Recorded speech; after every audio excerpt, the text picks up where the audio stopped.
All right, so thank you so much for joining. Like I said, we are moving through the chapters of A Course in Miracles, and we're at chapter 3. So we're moving steady, and like I said, very systematic. And I don't know if that's going to stay that way, but for now it is. And there's such a nice, say, succession of chapters. So it's actually fun to do it this way. And see, the whole book, I read it as an audio book, like I did this, but then you read it all. That's great. That really works too. And now it's like dissecting, going into it, lifting up certain aspects that are really coming to the surface, that are really jumping in the eye or resonating, or things that you read over maybe 10 times, but never really got. So now chapter 2 was a long chapter with a lot of notes, and in the Urtext all the notes are also in the text. The notes that Helen Chuckman received when she was downloading A Course in Miracles. And chapter 3, in the beginning, it's the same. There's a lot of notes, and some are very specifically directed to Bill and Helen, the ones that Bill Tedford and Helen Chuckman that actually took down A Course in Miracles. And so these, it's actually fun to read some of that, because you see how Jesus is actually, say, communicating with them, and what he shows them that they have to learn in the process of taking it down. Now, is that not just for them, this message? So that you will see when we read through it. But anyway, so the reason why I say this is that the notes are there, is that in the blue book, in the blue Course in Miracles, you won't see the notes. They disappeared. So in the Urtext is, I don't know how many, I think it's like almost like 30% more text than in the blue book. And it's not adjusted or edited. So that's kind of nice too. So you see now, especially in chapter 3, in the beginning, in the first one, the title, by the way, is Retraining Your Mind. Retraining your mind. And we're actually getting, it's actually funny, we're getting into the idea of learning something new. So what happens when you have to learn something new? So there's a lot of things happening. And what are the prerequisites for learning? What do you need to do in order to learn something? Well, it starts off with this idea. It's like, at least you have to say, you have to pay some kind of attention, right? Otherwise you won't make any of it. You have to pay a little bit of attention to what is being shared with you, otherwise you lose it all. So this was not any different than in your human education system in the schools that you were. It's like, if you didn't pay attention, then the teacher could ask you a question and you would say, like, I have no idea. So that's very familiar. But now in this is only about you, and that makes it different. Like, this is only about you. It's in fact you teaching yourself. Like, your whole mind is teaching you, and it has everything to do with you. You cannot say, like, well, he did that, or who knows.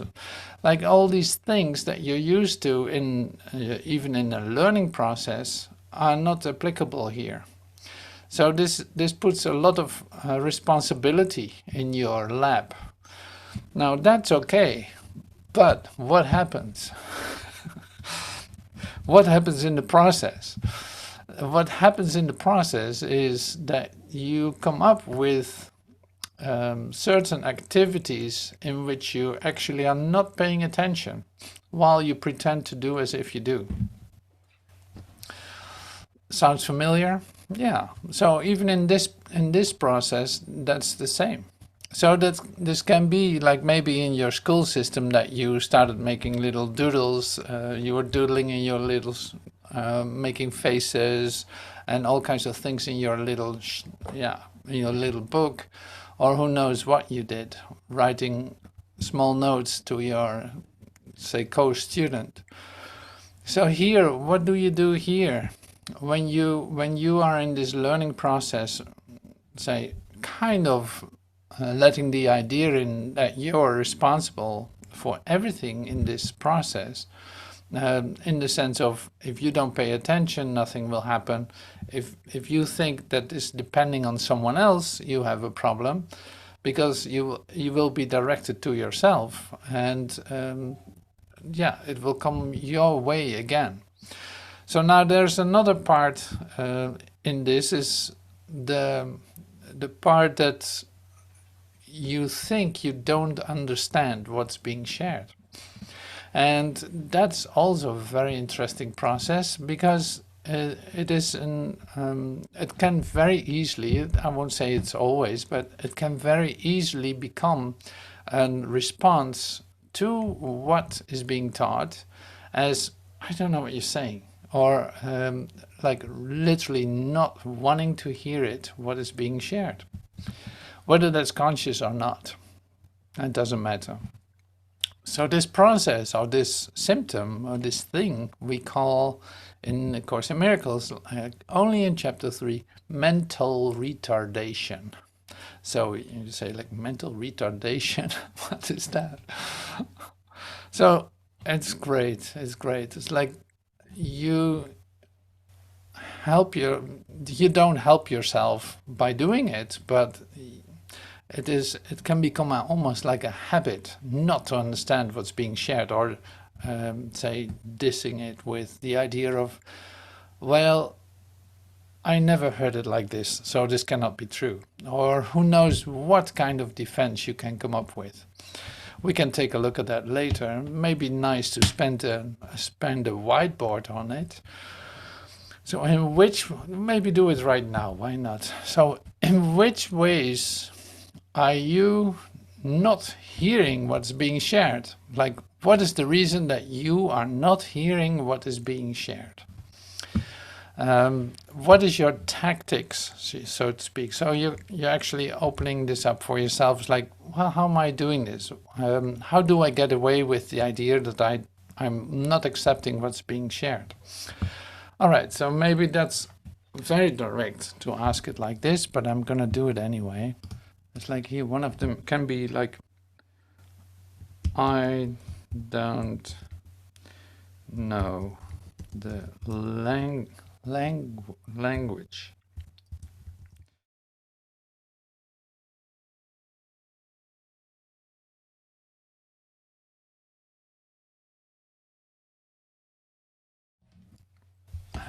It was just a little warming up to come into the idea of, oh yeah, wait, I sometimes do that too. Maybe I'm not even aware of it, but oh yeah, I know that, yes.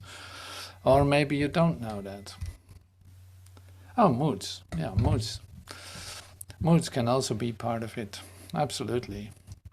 So the thing here then is, this is even in the ones that were taking down, like it's normal human behavior to do so. And if you are aware of it, it's very fun to recognize it, like all along the way. Like wherever you are, you see people not understanding what you're expressing, or not understanding the message of get out of the way or something like this, because of an idea that they hold on to. So it is here with learning this.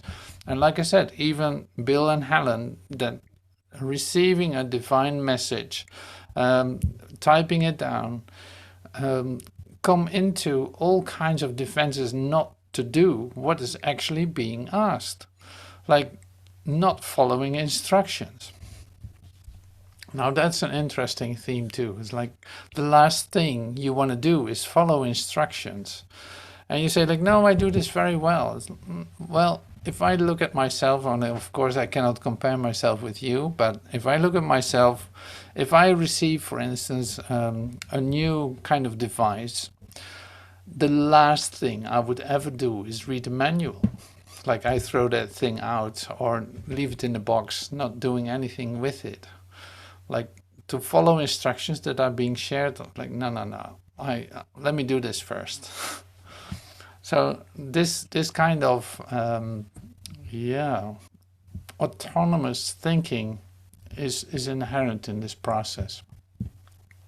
It's a human habit of dealing with something new that comes to you. All right, so now there's a lot I can share about this. So I want to keep it really simple. So there, like I made some pictures that I love to share with you. It's like the chain of miscreation. Okay, so this is what I already shared with you. All learning involves attention and study at some level. So if you want to learn something, you have to pay attention and study a little bit. Like if you need to learn a different language, for instance, Dutch. If you need to learn a different language, then you have to pay attention. And you have to study, like you have to learn new words, you have to learn new expressions, you have to pay attention. So this is not any different here too. So you're actually in this class, in this miracle work, we're actually doing the mind training of A Course in Miracles. Now, how can I do the mind training or learn the mind training without doing it? I will have to do it. I have to do the lessons, I read a bit of text here and there, but at least, for instance, commit myself to the daily lessons. I'm going to do the daily lessons. Lesson 1, nothing I see means anything. And on and on and on. 365 lessons. So that is an invitation to pay attention and to study. So we get this. Now you can do two things, and it's like here I have two words. So this is also a bit of a lesson in English. So one word is accept and the other word is accept. So accept is the opposite of accept. So accept is in fact making an exception, right? While accepting is letting it come to you. Now this isn't, say these are two words, but these represent in fact your attitude and what is being shared on a continuing basis. It's like, are you paying attention? One thing. Are you accepting what is being shared? Are you letting that in? Or are you not letting that in and make an exception in fact? So this is also good to know. So these are very close to one another, but essential to recognize. Okay, so this mental retardation. Now this is interesting. So mental retardation is what I said, like some of these symptoms of not accepting the message, not letting it in, but doing something in which you actually allow yourself not to understand what is being shared, while you actually are understanding it at the same time. This is a process that's very interesting to look at, because I recognize this for myself so very well in the time that I study A Course in Miracles, or actually are doing the exercises, taking responsibility for my mental discipline of doing it. For instance, I read through text. This is just a very simple example. You read through the text and there's a word that you have no idea about. Now you say like, well, I don't understand the text. And you leave it with that. You leave the book and you're not doing anything with it for that moment, and you pick it up some other time. Or you take your dictionary and check out what the word means. It's like, oh, that's what it means. Accept with an X, like EXCEPT, means making an exception, not accepting it, but making an exception, and thinking it's not part of it. Oh, now I understand. So it's like, actually, you knew the meaning of it if you would have looked for it. So what I mean to say is this. It's like the mental discipline, and this is really interesting, I think, is like the mental discipline of a human being is minimal. It's like it's minimal. There are some movies in which this is displayed too. It's like if you really look at how you as a human being are using your mind, it would be like on a 3% level, like 3% of your brain you're actually using. The rest is just sleeping. Now, if this would increase till 10%, we would not have any problems on this planet. So I'm not saying that the mental activity is your salvation. Now, what I mean to say is that if you read through the text, or you come into an understanding about the atonement, for instance, that's a beautiful word too, the atonement, then what does your mind do? So your mind says, oh yeah, I know that word. Oh yeah, I've heard about that before, without really letting it come to you again in its fullest. No, you have like a memory, redundancy, like a little memory tag somewhere. Like, oh yeah, that's atonement. It's right there. In fact, you don't allow yourself to bring it into your awareness and have it like right here. So this is what I call the mental retardation too. It's like it's so lazy in a certain sense because it pays a little bit attention to follow what's being shared without bringing it in, going deeper into it and having a full experience of it. And this is what I mean. So it is always an invitation to sit on the edge of your seat and actually receive what's being given. Well, that's a great one. So it's in chapter 3 that's being shared. And so there are more chapters to follow, of course. And if you, say, activate yourself in paying attention, actually being right here present, then something happens. If you just read through the book, not much would happen. You know what I'm saying? It's like if you only use your 3%, it's not going to help you too much.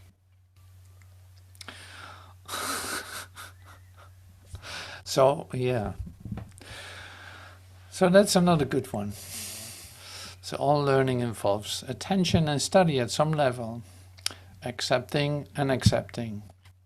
Mental retardation. Oh yeah, fearful and awesome. Now, these are two quite different aspects. So fearful. So if you look at God, well, let's do this first on another whiteboard. How do you see God?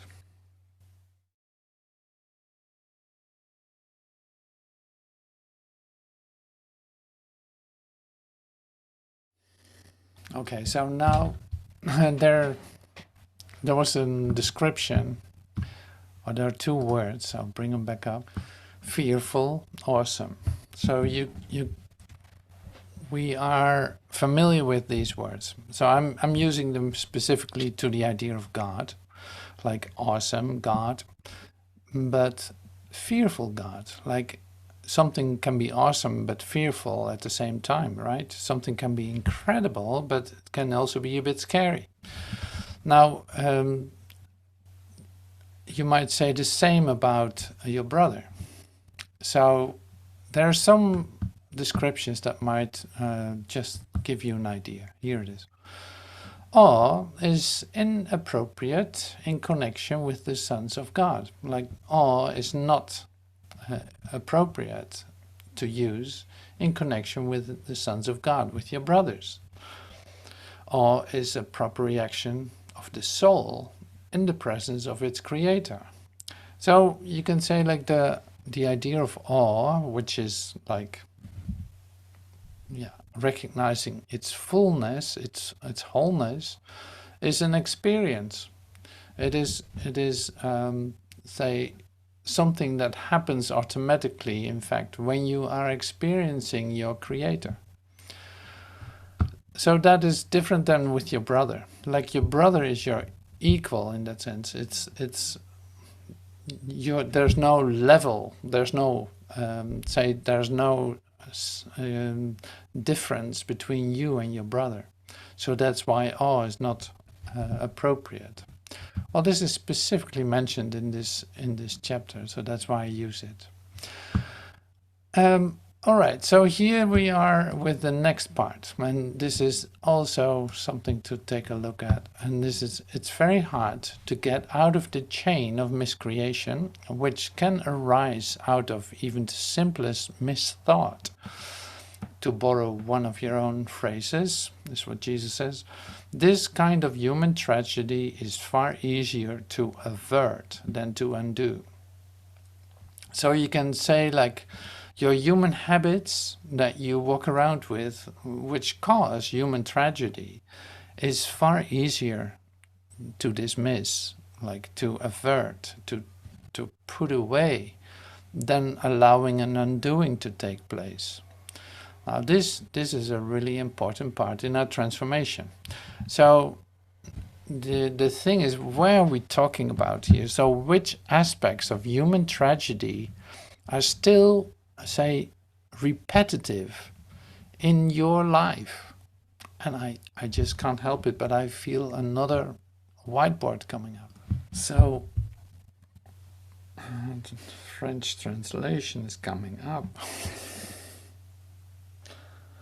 Quelle tragédie humaine se répète dans votre vie?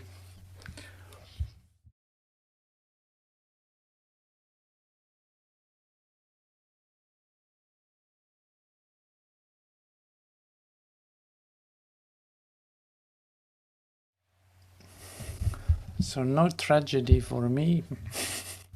Which human tragedy is repeating itself in your life? No tragedy for me. Unworthiness, that there's something wrong. Illness, appearances and claims. Finances. So these are very common, say, repetitions.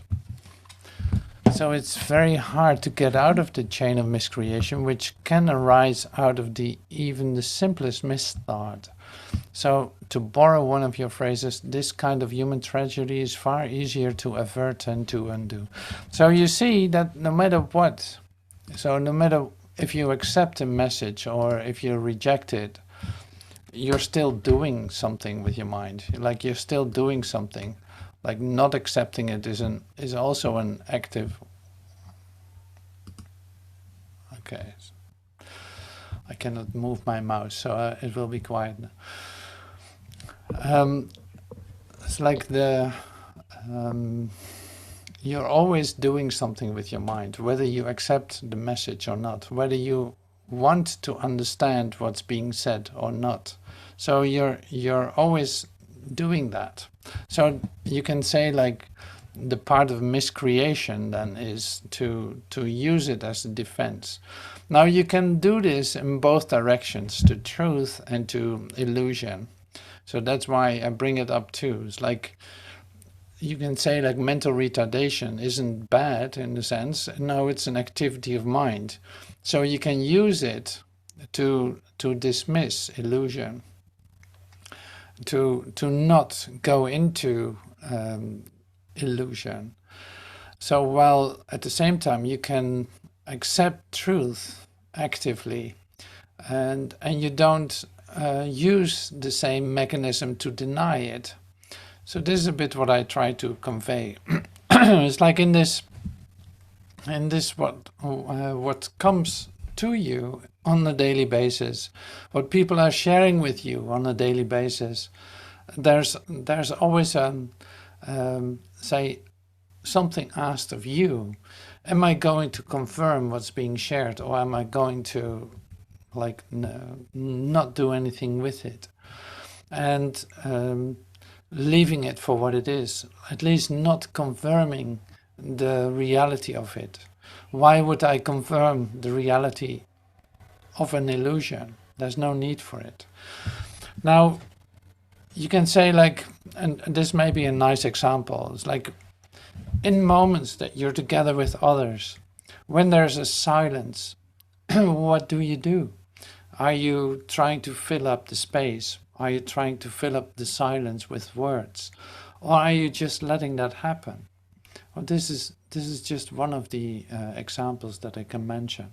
Like, but your mind is constantly active, and whether it's confirming the, say, reality of the illusion, or whether it's confirming the truth by allowing, for instance, this stillness just to be, or keep openly looking at someone instead of trying not to look at someone. It's another one. Like, especially with eyes, it's very important what you do. Am I wanting something, or am I just open to receive? You know, it's like this all you do with your eyes. Like, do you want something of someone? Do you want something that someone has? Or are you just openly looking and giving? Are you, in fact, say, extending your love to a person by being open, by being not wanting anything? Are you the one who is turning away your, say, your vision? Are you the one turning away your face? Or are you keep looking just to make contact? You know, it's like there's an opportunity for contact. Are you aware that this is an holy encounter? That when I'm looking at you, this is a holy encounter. Are you aware of that during the day? Or are you dismissing it, or say averting it, as we said in a moment ago? Are you averting it as, well, that's just human behavior, or I'm not doing that, or I never do that, or having all kinds of repetitions? Like that's we're talking here about miscreation. So like the opportunity that you have to be in touch with someone by allowing this contact, like this communication, to become whole, in fact, are you allowing that? Then you have the opportunity to come into a recognition of this holiness in this moment, at this time, and bringing each other home instead of confirming the separation. Like, because that's what you would do if you turn away your face. When somebody's smiling at you, are you stopping your smiling, or are you smiling back and giving him even more? Not that you have to do that this way, but I'm just saying, like, be aware of what you're doing. That's all. Like the communication that is real communication is whole, is like taking you out of where you find yourself, is your recognition of oneness. That is communication. So all the rest is, work. It's work, in fact. It's like trying to avoid each other, trying to understand each other, trying to do this and that. Like, so there's really a lot to discover. So in this chapter 3, we will hear more about it. So the next part that we're running into, that will be on Wednesday, is then the instructions for miracle workers. Now you say, like, well, that's a big step. I'm just, say, getting out of my mental retardation here and entering into miracle work. Well, the miracle work that we're talking about has everything to do with this direct communication that's possible right here, right now. Like, do you want to directly communicate in the recognition of our, say, oneness, of our shared mind, in our shared oneness of each other? Do you want that right now? Then that can happen. You know, so it's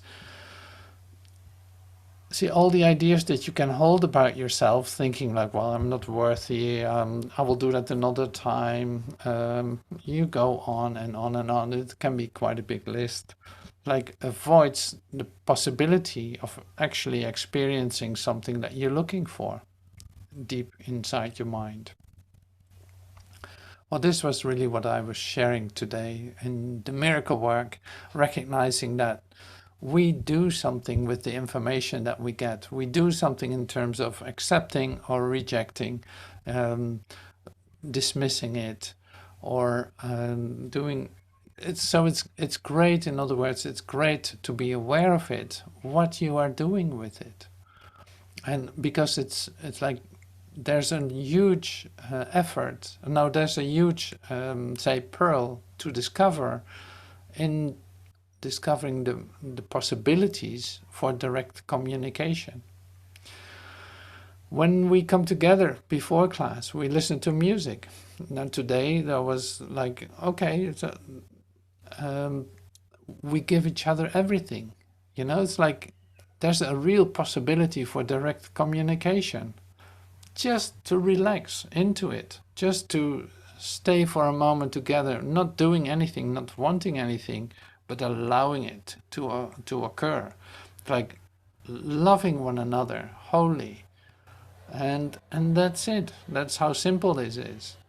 Any other idea about it, say layers of complexity, or thinking that you're not part of it, and all this is just your own defense against just being open to receive this. That is all.